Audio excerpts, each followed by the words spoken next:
What's up, everyone? Welcome to the final episode of the Membership Geeks podcast in 2024.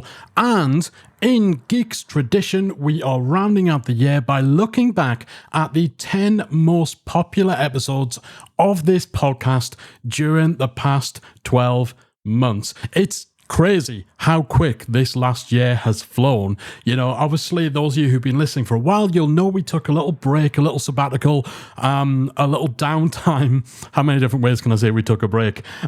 We took a little bit of a break with the podcast just to reset and refresh and get some new perspective on ideas and all that sort of stuff. And so since bringing it back, it's just been really exciting to share my thoughts, new kind of developments in the membership industry, and to get back into the swing of things, because I love doing this. Podcasting's always been one of my favorite things to do. It's been a key part of what we have done here to grow the Membership Geeks business and Membership Academy. And so I just love sitting down to record these episodes for you, and the feedback, the reviews, and all the positivity that you've shared, not just over the last 12 months, but over the last 10 years of doing this, is just continuously overwhelming and gratifying. And so I do love these little recaps where I get to look back and see what has resonated the most with you during 2024. So we're going to have a little fun with it.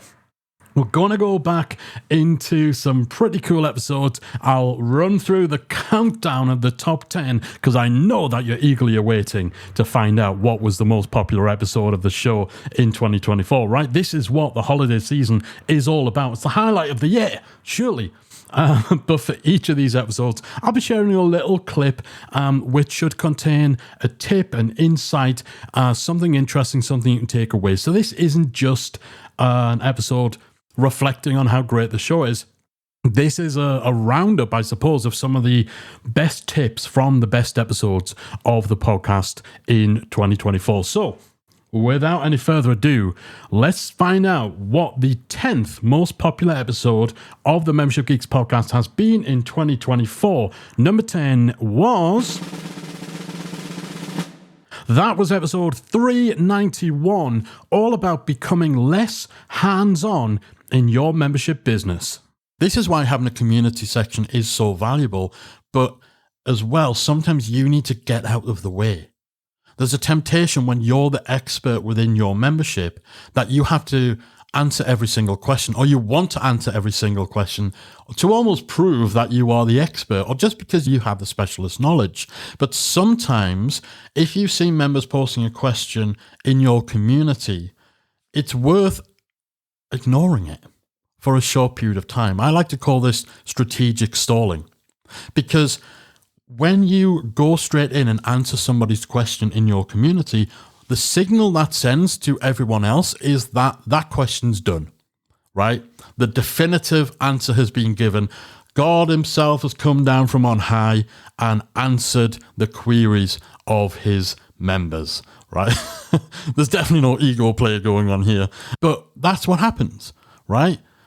When the founder, when the expert, when the figurehead of a community has come in and answered someone's question, other members don't feel like their contributions are going to be as valued or as necessary.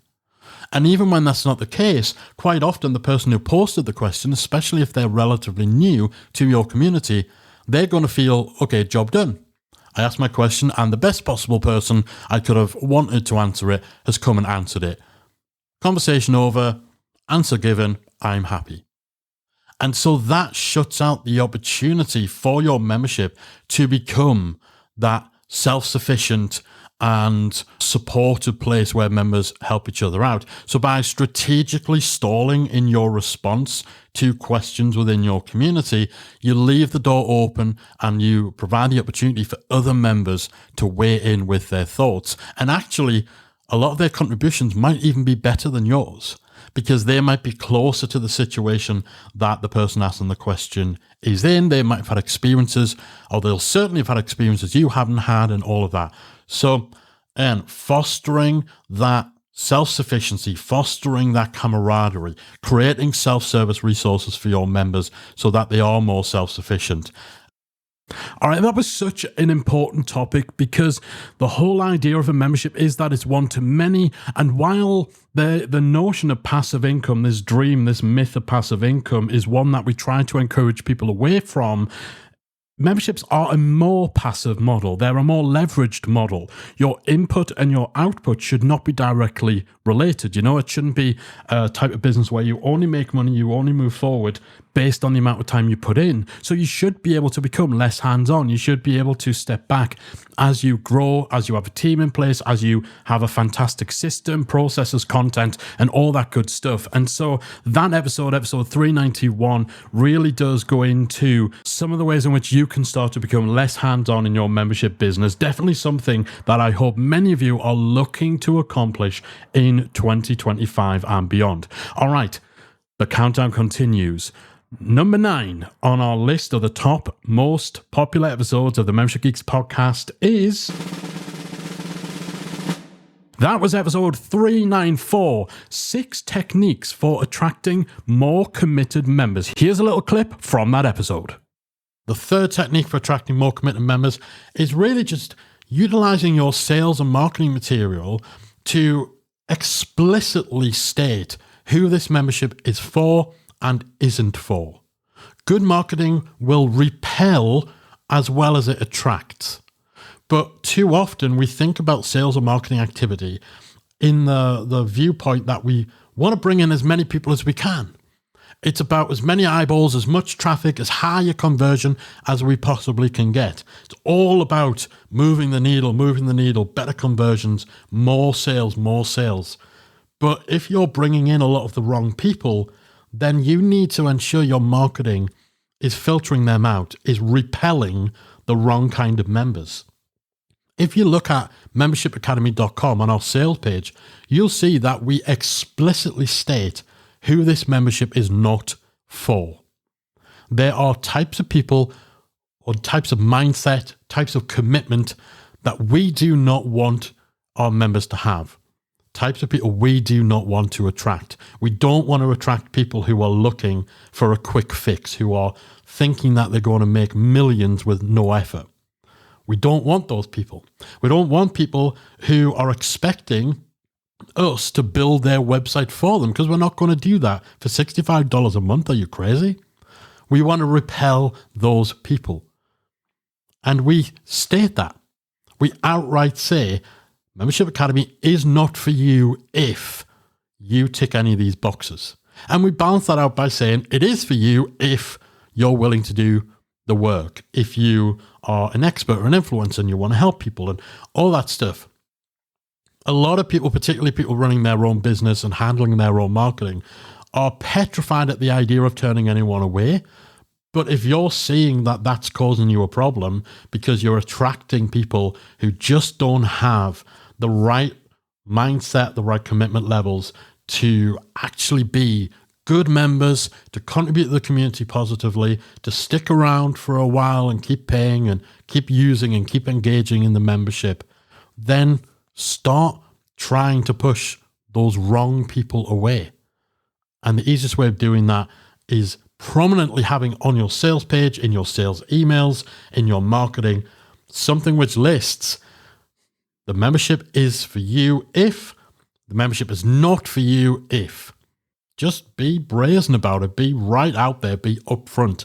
And you'll find that, this will help siphon off certain people or provide some clarity to someone who might be thinking about joining, but they still are weighing it up. If you can outright say, listen, if this describes you, don't join, then that's really going to help change the dynamic of your member base. All right, that was a really good episode, a really fun episode to do, and a topic that I think was very important to talk about because so much focus, especially in the early days, on growing your membership, getting sales, is just about getting the sales in. But truthfully, it's not just about getting sales at any cost. This is what we talk about in episode 394. Making sure you're attracting the right kind of people, the people who are the right fit, the people who are joining for the right reasons, the ones who are most aligned with your voice, with your way of doing things. These are all factors in how likely it is someone's going to use your membership, get results from it, and stay. Because that's what memberships are about. They're not a sales business. They are a retention business. And that does start with the members, the customers that you attract. So make sure you check out episode 394 of the Geeks podcast. Get yourself to membershippodcast.com and skim through the archives. Or, of course, just look up Membership Geeks on your podcast player to find that episode. All right. So, do you want to know what was number 8 on the countdown of the most popular episodes of the show in 2024? Well, you're going to find out. Number 8 was episode 389, 5 ways that membership owners can stay ahead of the competition. Take a look at what's working outside of your own industry. Every market, every industry has its own entrenchments. It has its own ways that things have always been done. And they're not always the best way that things should be done. But what will happen is when we start a business in a particular world where there's a lot of other people doing similar things, or where there's a lot of norms, a lot of things that are just accepted as, this is the way it's done. This is how people like things. This is how, like crafting enthusiasts approach this. And that's the way it's always been done.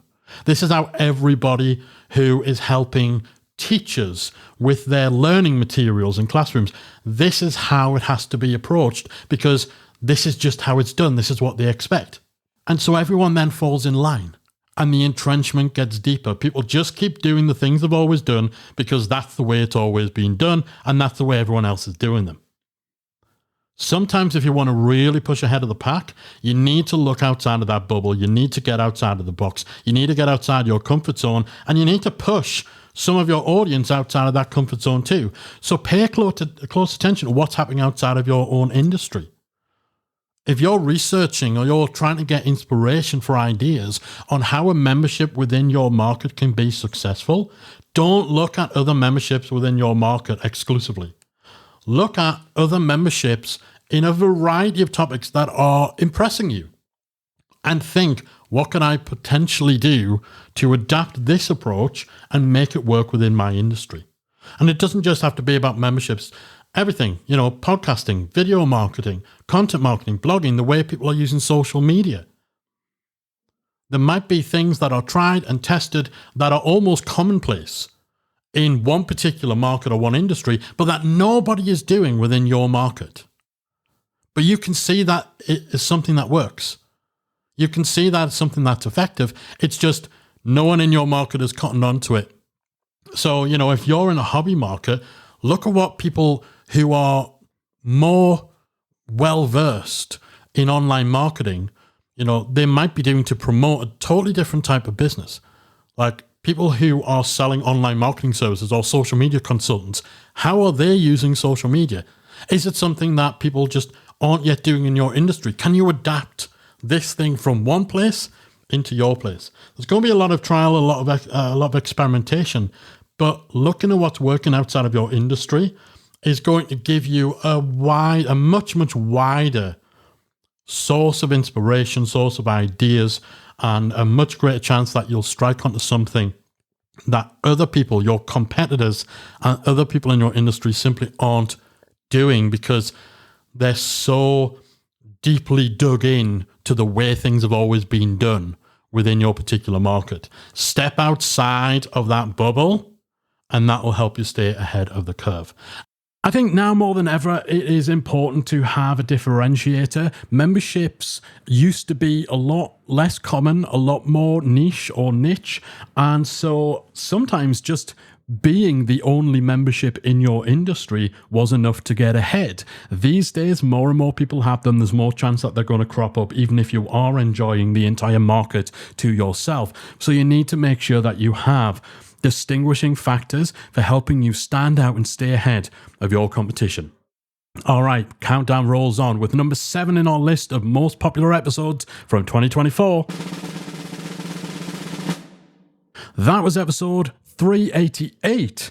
So we had 2 real popular episodes back to back. Episode 388, 4 essential last-minute checks you need to do before launching your membership website. So, number 1, speak to your website host. If you are running your membership on a website you built yourself, rather than a platform like Kajabi or Simplero, if you're using WordPress, if you're building your own membership, you've got a web hosting account, make sure you tell your website host that you're going to be launching and what date and ideally what time you're going to be launching. Your launch promotion should, if it works well, it should result in an influx of traffic to your new membership website. So this will be unusual. This will be a spike. Before your launch, no one was visiting your website other than you, people on your team, maybe some affiliates, maybe some supporters, friends or family who checked it out. But other than that, nobody's been visiting your website. When you launch, your email goes out, you're going to have that influx of people. So it's worth informing your hosting company of this, just in case additional resources are needed in terms of your server's capacity, its memory, speed, broadband, all that sort of stuff are things that will generally be needed more when you have higher amounts of traffic. So it's worth informing your hosting company to check whether any extra resources are needed. Quite often they can allocate resources temporarily if they know there's going to be a traffic spike. But also, you want to ensure that this sudden spike in traffic isn't treated by your server as a problem. There's a particular type of cyber attack called a DDoS attack. Distributed denial of service. And this basically involves a whole load of kind of bots and scripts basically directing just crazy amounts of traffic at one particular website with the aim of overloading the servers and taking the website offline. Now, typical memberships, typical day-to-day people running their online business, they're not going to be victims of DDoS attacks. These attacks are usually coordinated and targeted at high-profile websites, either to generate a ransom or to generate headlines to draw attention to something and stuff like that, often for political reasons and all that sort of stuff. So you're not usually going to be the target of a DDoS attack. However, they can happen. They can sometimes target smaller websites if the intention is to kind of almost, bring a bunch of smaller sites down in order to cause problems for the host. And so most website servers have mechanisms in place to detect and react to unexpected spikes in traffic that would happen with a DDoS attack. If your launch gets mistaken for a DDoS attack, that could cause problems. So this is why you need to speak to your website host to make sure that this sudden spike in traffic isn't treated by your server, your host's server, as a regular or as a problematic activity. So first and foremost, speak to your website host. Now, I know this was a very popular episode based on a lot of feedback that we got from people who were building up towards the launch of their membership and listened to this episode and kind of panicked a little bit about the fact that they hadn't thought of this stuff, but were able to go in and make those last minute checks. You know, there's so many things going on as you approach a launch, so many plates that you're spinning, so many pieces of the puzzle that you're needing to get in place and get right. And of course, your brain is already thinking beyond the launch. You know, you're thinking about what happens next. You're thinking about having all those great members. You're worrying about, is it going to be successful? How many sales are we going to get? And so there are things that slip through the cracks, particularly things that, let's face it, are a little bit boring, right? So this episode 388, gives you those essential things that you'll probably forget, but are very important that you check before launching your membership. If you're working up to a launch, dig out that episode and make sure you are doing these things. All right, so we are concluding the top 10. So we're finishing out the back 5 of our countdown. In at number 6 for our most popular episodes in 2024 was episode 407, why we decided to run another membership conference. This was a big episode for us to do.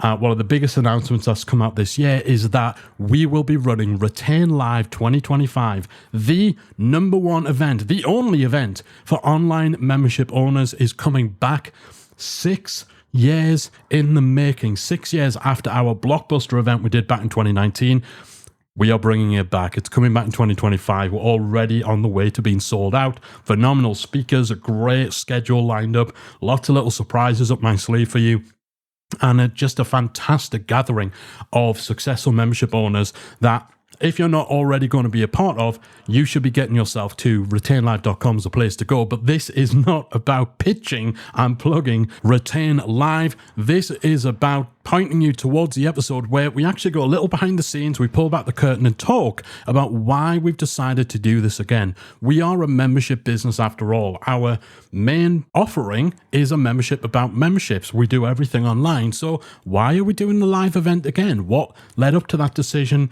Why did it take so long? Why now? Get yourself to episode 407 to find out and to get that real insight into the decision-making process. But for now, here's a little clip from that episode. I think the time just felt right. I think the industry's matured a lot. There's a lot more expertise in the world. The level of knowledge people come into the membership space with is higher. And we played a huge part in making that happen, but now we want to build on that. And there was almost that feeling, and this sounds, I don't want to make it sound like I'm doing this for the people, but there truly is no other event like this for membership owners. There hasn't been since 2019, and we are the custodians of the online membership space. Self-proclaimed, but also proclaimed by many others. We have to light the way. We have to plant the flag. We need to bring this event into the membership space. And it is needed. The membership industry's changed, and the world's a different place too. So, made that decision, started getting to work, started costing of venues and AV and all that sort of stuff. And before too long, we have a full speaker lineup. We have a date for the announcement. The website's ready to go. We've got social media teasers ready to go. And we opened ticket sales with a big announcement, and we're already about 60% sold out with just a handful of emails and just letting the industry know what's happening again. Got some great sponsors who've come on board. We've got fantastic speakers. We've announced them all. We've got people like Kendra McDonald, who's a biopsychology wizard. She's been on the podcast before. Got Layla Pomper talking about systemizing as you scale. We've got Funk Roberts, who is just incredible at building loyal tribes and loyal communities, member engagement in the fitness world. He's going to be coming over from the States. Kimber Cooper Martin, who is a gamification guru, who's going to be teaching how to use that to improve retention and engagement. Martin and Lindsay Huntback from Jammy Digital, who are content marketing geniuses. Mark Bryant, good friend of mine, another local guy who is a video marketing expert.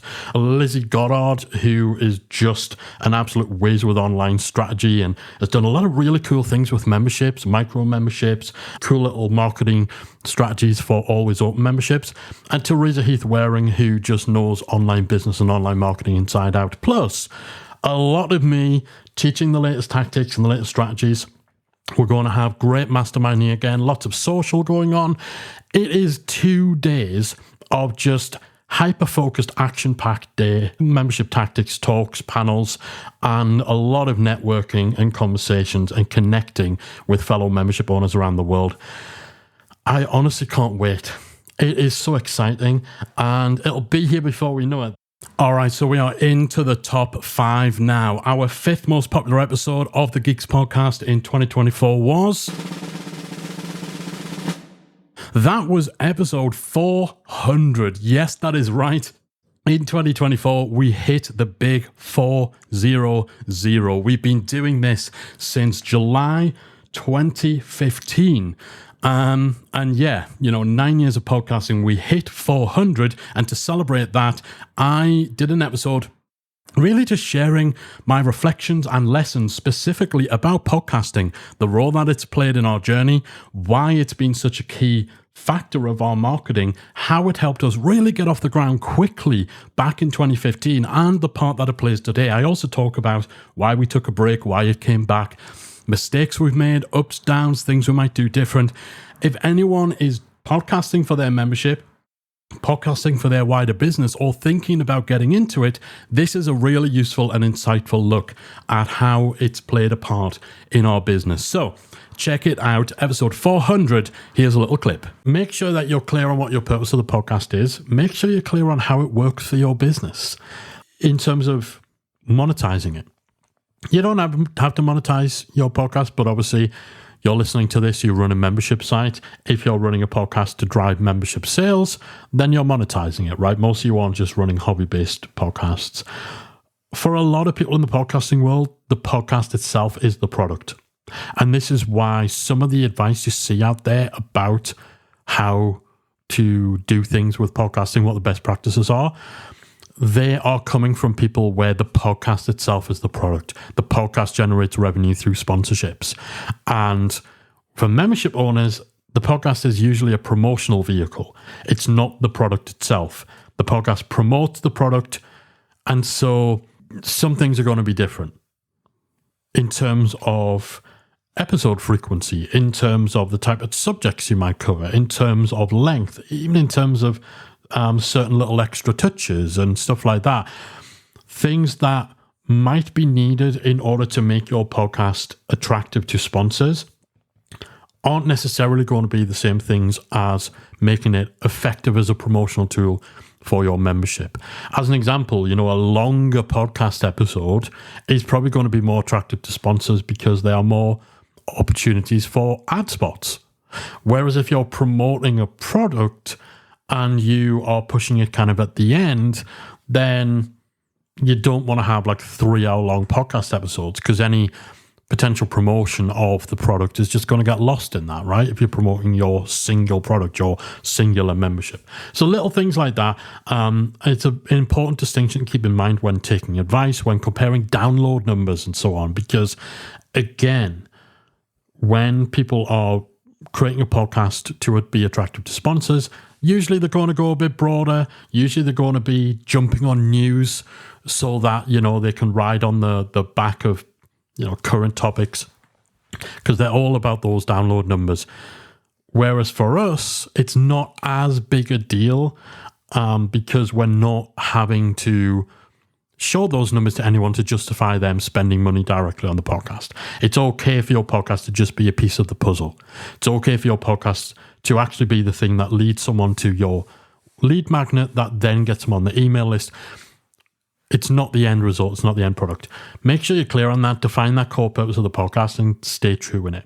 All right, the countdown rolls on. In at number 4 on our countdown, our top 10 of the most popular episodes of the show. In at number 4 of the most popular episodes of our show in 2024 is...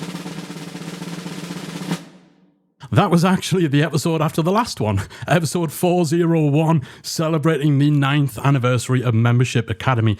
We had that great culmination of 2 big milestones of the 400th episode of the podcast, followed by the 9th birthday of Membership Academy. And every single year on the anniversary of the Academy, I record a podcast reflecting on the last 12 months and what a 12 months it has been. This has been a massive transformational year for the business on a personal level. Probably the most disruptive, most challenging year that has been faced yet. Here's a little clip from that episode. However, as the year came to a close, Callie found herself also on top of obviously these changes, found herself facing some health challenges, which combined with everything else and with a desire to follow her passion to write her first novel, something she'd wanted to do for a long time. All of this kind of come together and led to her decision to step away from the company entirely. Obviously, the health challenges were the driving factor for that, but I think with everything else that had gone on with the changes in our relationship, with obviously all the implications of that, it was just the right time for her to make that decision. Now, obviously, this had a huge impact, personally, professionally, on me, on the team, the questions that it threw up in terms of everything from the brand. Do we stay Membership Geeks? Who are the geeks? If there's just one of us, are the geeks the whole team? Are the geeks like you? There was a lot of things were thrown up, as well as obviously the logistics, because she was a big cog in the machine, right? We both did our things within the company, and obviously that was all going to change and be upended. So it was a huge impact. Now, Callie did stick around for a month or so to help with the transition and to help train up people in the team who would take on certain roles and make sure that all those little things we do in our membership that we don't necessarily realize we're doing, we're perhaps not as conscious, it's just almost second nature, really just disseminating all of that and making sure that we could transition seamlessly. But still, even with as much as we worked together to make that transition a smooth one, it was still a massive upheaval. We had to reprioritize some things. We had to change certain plans that had been made. And really, it meant that the first 6 months of 2024 suddenly just became about steadying the ship and making sure that things continued as normally as they could be. I had no real idea what the impact would be.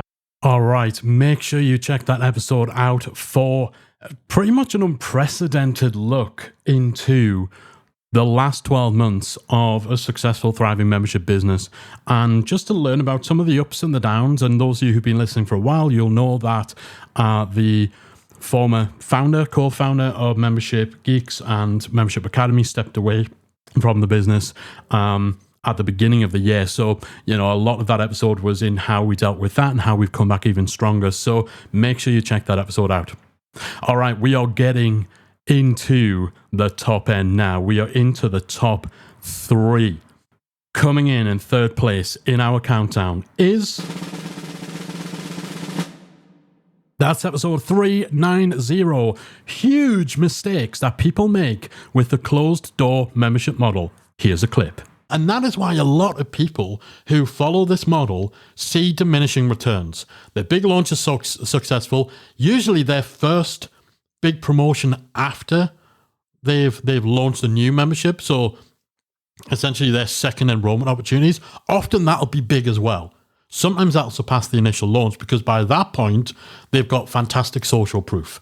They've got case studies, stories they can tell. They've got results. They've got, the ability to say, this isn't just marketing hype about the membership.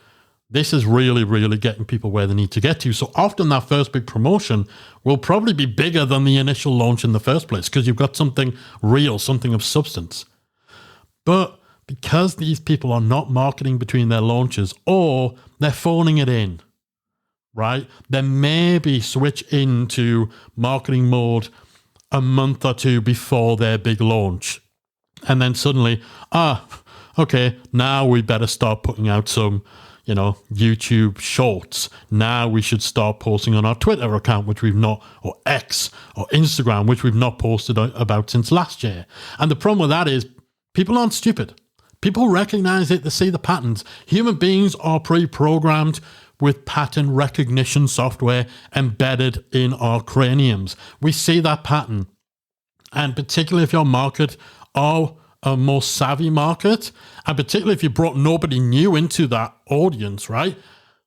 They will look and say, okay, Joe Blogs is obviously coming up to launch season because they finally showed up on the radar again. And so you get a reputation as someone who only ever shows up, who only ever puts out new episodes of their podcast, who only ever turns up on their YouTube channel or their social channels when it's building up to time to sell something. People aren't stupid, especially in this day and age. People are so much wiser to this kind of thing. So you need to market in between your launches. You really do. Of course, it won't be as intense as the marketing you do in the build-up to your promotion and the promotion itself, but you need to keep that flywheel ticking. You need to stay relevant.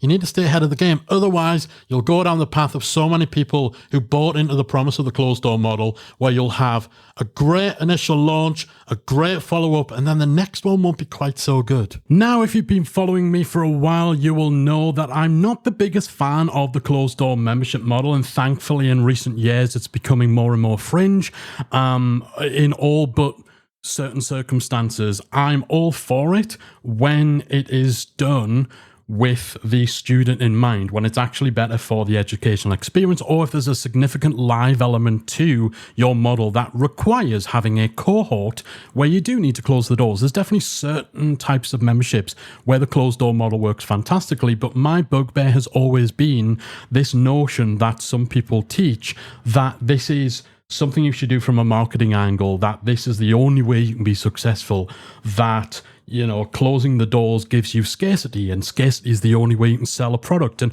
all that other kind of nonsense that fortunately is getting phased out. So while not completely against the closed door model, I've always preached moderation with it.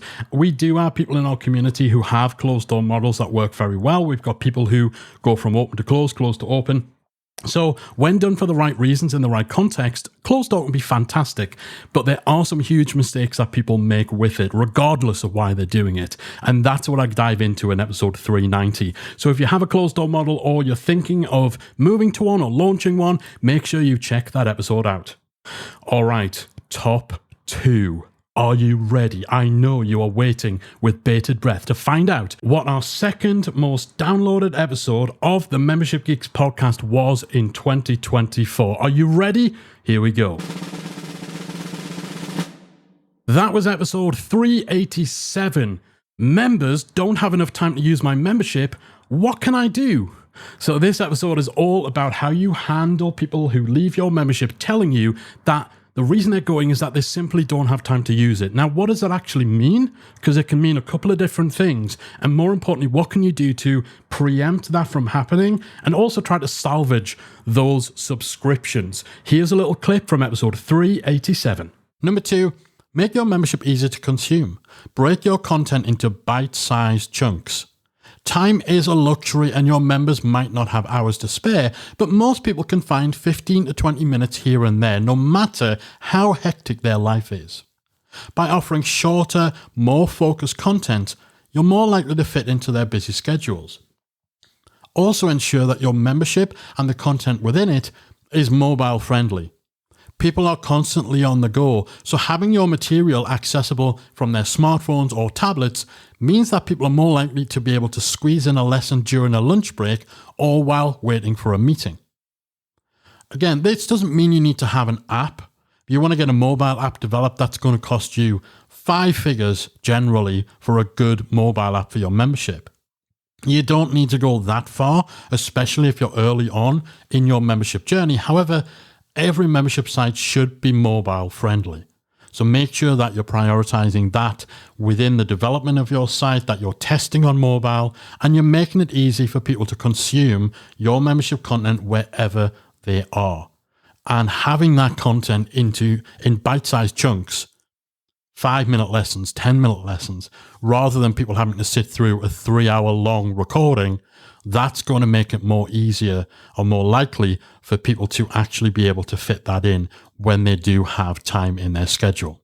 All right, that is definitely a great episode to check out because, sometimes when people tell you they just don't have the time for your membership, we just take it for granted what that actually means. We just assume it means, they're just too busy. But often it can come down to them just not seeing the value of investing time in your membership, or to not think that the overall investment, not just time, but money and resources and everything else is right. And you can preempt that. You can attempt to salvage it. And also it can influence the methods you use to try and win those people back. So if you're finding that people are leaving your membership saying they just don't have time for it, they don't have space in their lives, they haven't been able to log in for a while, then that is an episode for you. And that is reflected in how useful it is and how many of you have had that challenge by it being our second most downloaded episode of the Membership Geeks podcast in 2024. But that does mean one thing. It wasn't at the top spot. That honor, that privilege, that prize can only go to one episode. That episode was episode 403, Top Takeaways from the Online Membership Industry Report 2024. And I'm not surprised that this was our biggest episode of the year because the Online Membership Industry Report it's probably one of the biggest and best things that we've done during 2024. We've been doing this, I think this is the third time we put this report out. We try and put it out every couple of years to address the fact that there just is not a good source other than what we've been able to create. Like prior to us starting to do this survey and this report, there isn't a good source for data, stats, and benchmarks in the online membership industry.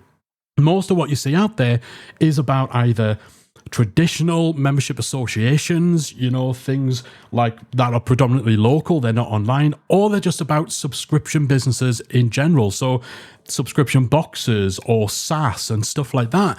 They're not specifically about online membership. So we set out to remedy that a number of years ago. And our latest installment of the Online Membership Industry Report is packed full of insights, takeaways, benchmarks, statistics on every aspect of running, growing, launching, scaling, everything relating to a membership business. If you've not already got your hands on it, head over to membershipbenchmarks.com or go to membershipgeeks.com/report. You can download the 2024 industry report absolutely free. And if you want a little taster of what the report reveals, here is a clip from our top takeaways of the Online Membership Industry Report 2024. It was episode 403, the most popular episode of the show. Here's a little clip. Now, over 73% of respondents said that they're seeing increased revenue in their business compared to when they didn't have a membership. That's nearly 3/4 of people are seeing revenue going up by introducing a membership into their business. And almost 2/3 of people said they now have greater enjoyment and fulfillment in their work since starting their membership business.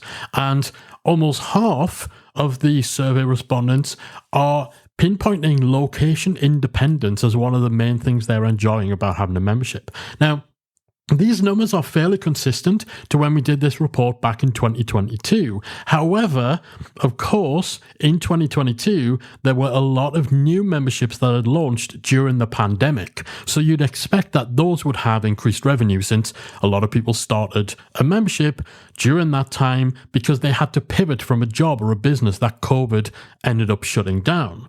But now things have settled and we're a couple of years removed from that and things are back to something resembling normal.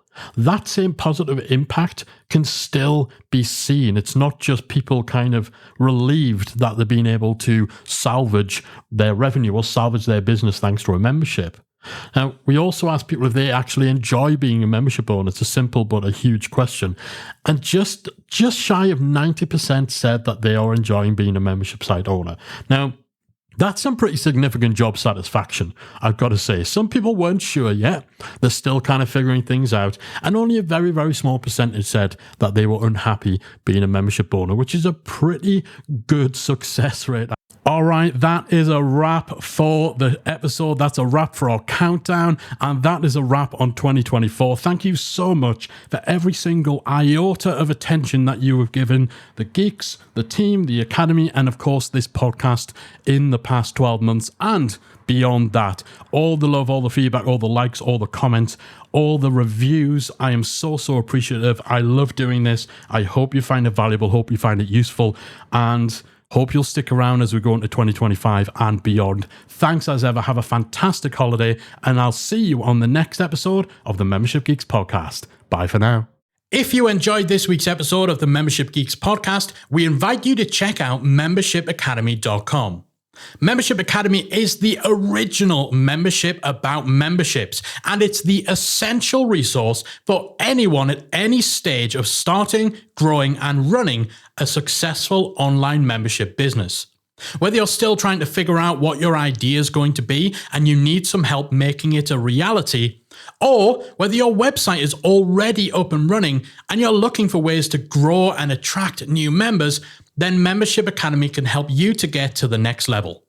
Not only do you get access to our step-by-step membership roadmap, our extensive training library, and exclusive member-only discount and tools, you'll also become part of our supportive, active community of membership owners that will help you along the way in your journey with feedback, encouragement, and advice. All of this and more make Membership Academy the #1 place to be for anyone looking to start, manage, and grow a successful membership business. Check it out and join the community at membershipacademy.com.